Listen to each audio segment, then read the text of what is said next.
जय हिंद दोस्तों। आज के वीडियो में हम बात करेंगे पॉलिटी के चैप्टर 1 संघ और राज्य क्षेत्र की। तो चलिए बिना देर किए हुए शुरू करते हैं। भारत भाग 1 संघ और राज्य, यूनियन एंड इट्स टेरिटरी। संविधान, कॉन्स्टिट्यूशन। सभी के लिए बराबर कानून को संविधान कहते हैं। सभी के लिए, भारत में रहने वाले प्रत्येक नागरिक के लिए या हर एक व्यक्ति को जो कानून सबके लिए बराबर है उसी को हम संविधान कहते हैं।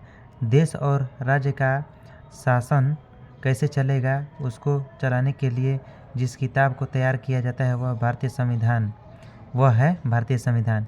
इस किताब में 22 लेसन, कितना लेसन? 22 लेसन है। इसके लेसन को हम लोग भाग कहते हैं, जिसके कुछ टॉपिक लिखे गए हैं, जिसे अनुच्छेद कहते हैं। कुल अनुच्छेद 395 है। अनुच्छेद कुल कितना है? 395। चलिए आगे देखते हैं हम लोग। भाग 1, अनुच्छेद 1 से 4 तक। भाग 1 में संघ और उसका राज्य क्षेत्र, यूनियन एंड इट्स टेरिटरी। अनुच्छेद 1 क्या कहता है? भारत अर्थात इंडिया राज्यों का संघ। India that is Bharat shall be a union of state. एक होता है यूनियन, एक होता है फेडरल। फेडरल होता है जो कि उसके राज्य टूटकर कभी भी अलग हो सकते हैं, लेकिन भारत में ऐसा नहीं है। भारत एक यूनियन है। यूनियन मतलब कि उसके राज्य कभी टूटकर अलग नहीं हो सकते, उसे हम यूनियन कहते हैं। अर्थात इसके राज्य कभी भी टूटकर अलग नहीं हो सकते हैं। अब कॉन्फेडरल पढ़ते हैं। कॉन्फेडरल, परिसंघ उसे कहते हैं जिससे छोटे छोटे राज्य आपस में जुड़कर और अपनी थोड़ी थोड़ी शक्तियाँ केंद्र सरकार को देकर एक देश का निर्माण करती है। परिसंघ बहुत ही कमज़ोर होता है, जिससे कोई भी देश आसानी से अलग हो जाते हैं। कॉन्फेडरल में भी परिसंघ, इसमें भी देश अलग हो जाते हैं। अब देखते हैं फेडरेशन, संघ। राज्य मिलाकर एक देश का निर्माण करते हैं और हर राज्य अपनी कुछ शक्तियाँ देश को दे देते हैं और देश को कहते हैं कि आप इन शक्तियों का प्रयोग करें। इससे कोई भी राज्य अलग हो सकता है, मतलब फेडरेशन में भी कोई राज्य अलग हो सकता है। अब यूनियन में हम बोले थे कि कभी भी ये राज्य अलग नहीं हो सकते, इसके राज्य कभी भी अलग नहीं हो सकते हैं। अमेरिका एक फेडरेशन है, मतलब इसके अमेरिका में राज्य अलग अलग हो सकते हैं, जब चाहें तो अलग हो सकते हैं। लेकिन भारत एक यूनियन, लेकिन भारत में मजाल है कि कोई राज्य इसमें से हट जाए। अब पढ़ते हैं अनुच्छेद 2। संसद को यह अधिकार है कि भारत के बाहर कोई भी देश है तो उसे भारत में मिला सकता है, या किसी देश का कोई टुकड़ा है जो भारत में मिलना चाहता है उसे मिला सकता है। यानी अनुच्छेद 2 कहता है कि संसद राष्ट्रपति के पूर्व अनुमति पर किसी विदेशी राज्य को भारत में मिला सकता है, जैसे सिक्किम को मिलाया गया है। अब देखिए सिक्किम, इसके लिए 35वां संविधान संशोधन 1974, 35वां संशोधन 1974 करके सिक्किम को सह राज्य बनाया गया था। इसके लिए संविधान में एक स्पेशल अनुच्छेद 2 का क जोड़ा गया था। अनुच्छेद 2 का क जोड़ा गया था। लेकिन फिर सिक्किम को 36वां संविधान संशोधन 16 मई 1975, 36वां सिक्किम को 36वां संविधान संशोधन 16 मई 1975 के द्वारा भारत का 22वां राज्य बनाया गया। कौन सा राज्य? 22वां राज्य। अब अनुच्छेद 3, संसद राष्ट्रपति के पूर्व अनुमति से भारत के किसी भी राज्य को बिना उनकी अनुमति के नाम, सीमा, क्षेत्र में परिवर्तन कर सकती है। जैसे एमपी मध्य प्रदेश, छत्तीसगढ़ 1 नवंबर 2000 को, यूपी उत्तराखंड 9 नवंबर 2000, बिहार से झारखंड। देखिए मतलब कि मध्य प्रदेश से छत्तीसगढ़ अलग हुआ था 1 नवंबर 2000 को। यूपी से उत्तराखंड अलग हुआ था 9 नवंबर 2000 को। यूपी से उत्तराखंड कब अलग हुआ था? तो 9 नवंबर 2000 को। बिहार से झारखंड 15 नवंबर 2000 को। बिहार से झारखंड कब अलग हुआ था? 15 नवंबर 2000 को। अनुच्छेद 4, जब सांसद अनुच्छेद 2 का प्रयोग करेगी यानी किसी विदेशी राज्य को मिलाएगी या अनुच्छेद 3 का प्रयोग करेगी यानी किसी राज्य को तोड़ेगी तो उसके लिए राष्ट्रपति से किसी विशेष अनुमति की कोई ज़रूरत नहीं है। राष्ट्रपति फूफा जी के समान होते हैं। परिवार में जैसे फूफा जी नाराज़ हो चाहे खुश हो, किसी को कोई नहीं फ़र्क पड़ता। उसी प्रकार राष्ट्रपति हैं, वो नाराज़ हो चाहे खुश हो, उनसे कोई मतलब नहीं। बस खाली उनको कह देना कि काम हो रहा है, वो नहीं कहेंगे तब वो कोई दिक्कत नहीं है, ज़रूरत नहीं, उन पर महाभियोग लगाया जा सकता है, क्योंकि इसे अनुच्छेद 368 के बाहर रखा गया है। जिसको अनुच्छेद 368 में रखा जाता है उसमें राष्ट्रपति का हस्ताक्षर जरूरी है। हम देखते हैं अखंड भारत। हमारा भारत अखंड भारत था। इससे पहले 1893 में दुरंड लाइन खींच दी गई और अफगानिस्तान अलग हो गया। यह अखंड भारत का पहला टुकड़ा था। पहले मतलब कि अफगानिस्तान भारत में था। अखंड भारत का दूसरा टुकड़ा 1935 में म्यांमार बर्मा अलग हो गया। अखंड भारत का दूसरा टुकड़ा 1935 में म्यांमार बर्मा अलग हुआ। अखंड भारत का तीसरा टुकड़ा पाकिस्तान 1947 में अलग हो गया। अखंड भारत का तीसरा टुकड़ा 1947 में अलग हो गया। पाकिस्तान का विभाजन मुस्लिम जनसंख्या पर हुआ था। पाकिस्तान का विभाजन मुस्लिम जनसंख्या पर हुआ था। एक और पूर्वी पाकिस्तान और एक और पश्चिमी पाकिस्तान हो गया। बाद में पूर्वी पाकिस्तान बांग्लादेश बन गया। रेड क्लिफ रेखा जो भारत पाकिस्तान को अलग करती है। रेड क्लिफ, कौन सी रेखा भारत पाकिस्तान को अलग करती है? रेड क्लिफ रेखा जो भारत पाकिस्तान को अलग करती है और भारत बांग्लादेश के बीच बॉर्डर को जीरो लाइन कहा जाता है। भारत और बांग्लादेश के बीच के बॉर्डर को क्या कहा जाता है? जीरो लाइन कहा जाता है। अंग्रेज़ों ने देशी रियासत को 3 विकल्प दिया। क्या क्या देखते हैं। पाकिस्तान में मिल जाएं, भारत में मिल जाएं एवं स्वतंत्र देश बनावें। जब देश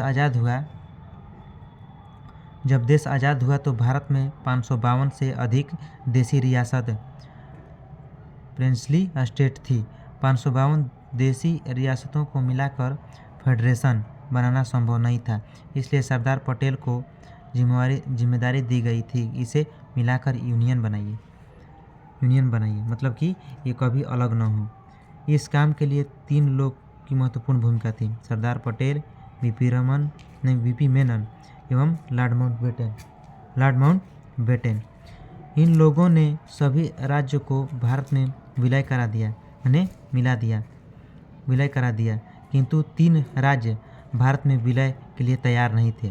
पहला हैदराबाद के निजाम हैदराबाद को पाकिस्तान में मिलाना चाहते थे, किंतु सरदार पटेल ने पुलिस की वर्दी में सेना भेजा, जिसे ऑपरेशन पोलो कहा गया। कौन सा ऑपरेशन कहा गया? ऑपरेशन पोलो कहा गया।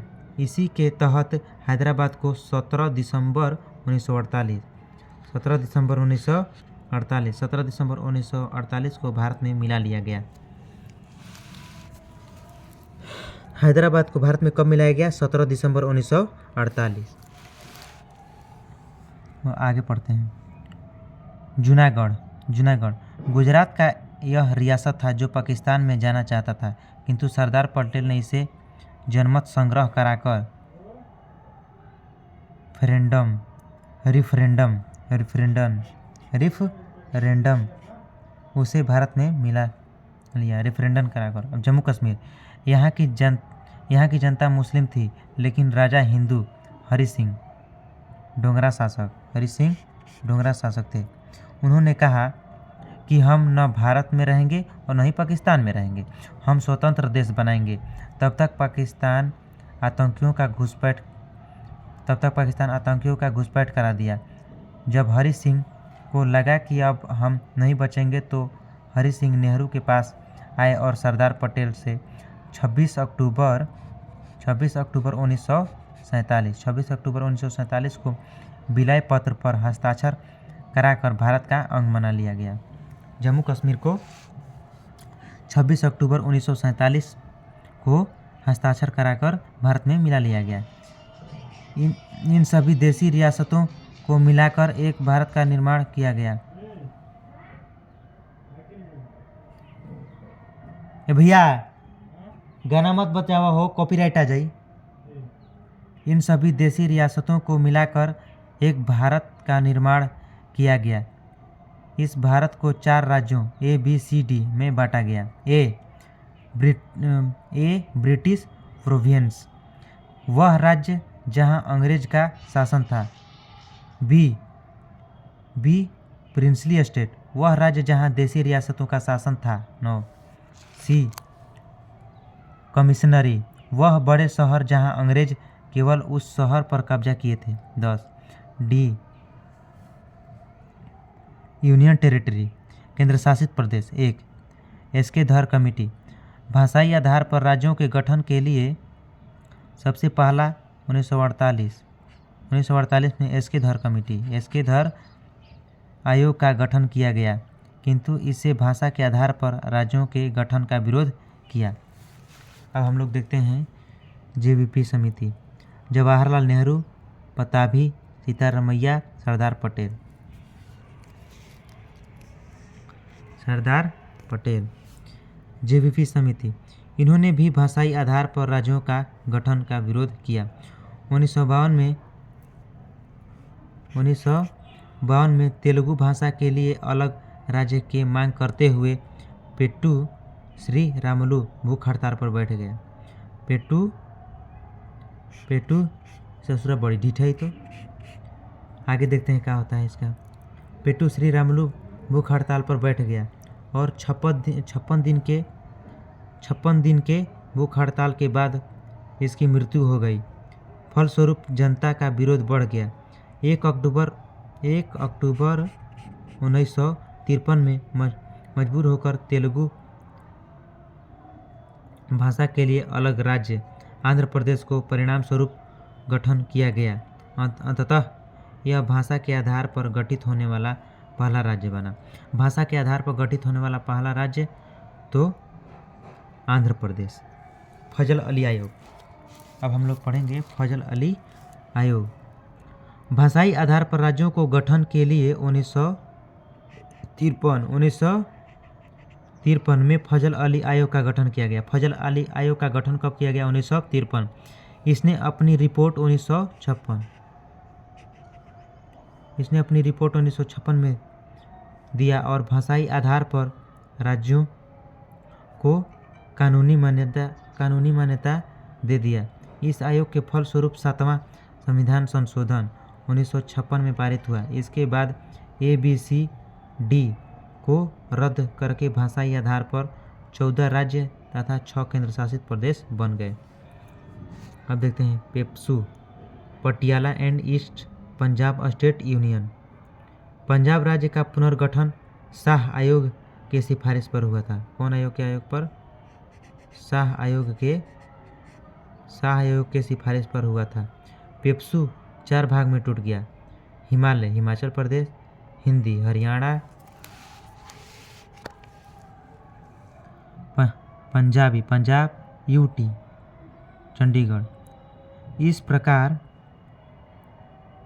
प्रकार भारत का एक विशाल साम्राज्य जो सिमट कर इतने में रह गया, जिसमें 28 राज्य और 7 केंद्र शासित प्रदेश 28 राज्य और 7 केंद्र शासित प्रदेश बन गया।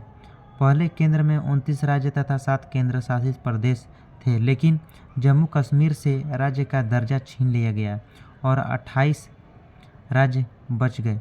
पहले 7 केंद्र शासित प्रदेश थे, लेकिन जम्मू कश्मीर और लद्दाख को 2 केंद्र शासित प्रदेश बना देने से इनकी संख्या 9 हो गई।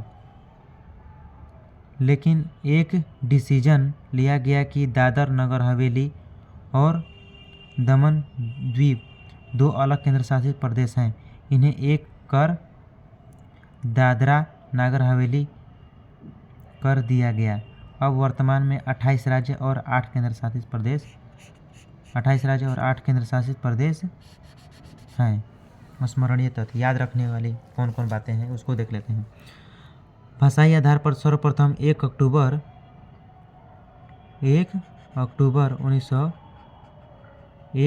1953 को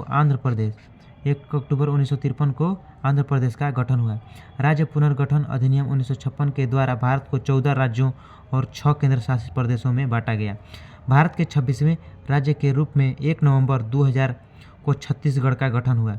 किसी नए राज्य के गठन पर संविधान के अनुसूची 1 में परिवर्तन होता है। 35वें संविधान संशोधन 1974 द्वारा सिक्किम को सह राज्य का दर्जा दिया गया। वह 36वें संविधान संशोधन 1975 के द्वारा उसे पूर्ण राज्य का दर्जा मिल गया। जूनागढ़, हैदराबाद और जम्मू कश्मीर रियासतें भारत सरकार की कार्यवाहियों के फलस्वरूप भारत में शामिल हुई थीं। जूनागढ़ को जनमत संग्रह और हैदराबाद के सशस्त्र कार्यवाही ऑपरेशन पोलो के द्वारा भारत में मिलाया गया। जम्मू कश्मीर के महाराजा हरि सिंह डोगरा शासक ने पाकिस्तान के कबायली छापामारों के आक्रमण से भयभीत होकर भारत में अपना विलय स्वीकार कर लिया। फ्रांसीसी उपनिवेश चंद्रनगर का विलय पश्चिम बंगाल में किया गया। मद्रास राज्य के तेलुगु भाषियों के लिए भाषा के आधार पर अंतर राज्य की मांग करते हुए पेट्टू श्री रामुलु की मृत्यु हो गई थी। पेट्टू श्री रामुलु की क्या हो गई थी? मृत्यु हो गई थी। श्री रामुलु की मृत्यु के बाद प्रधानमंत्री नेहरू ने तेलुगु भाषियों के लिए अलग राज्य आंध्र प्रदेश की घोषणा की। दिल्ली और जम्मू एवं कश्मीर ऐसे संघ राज्य क्षेत्र हैं जिनका अपना उच्च न्यायालय नहीं है।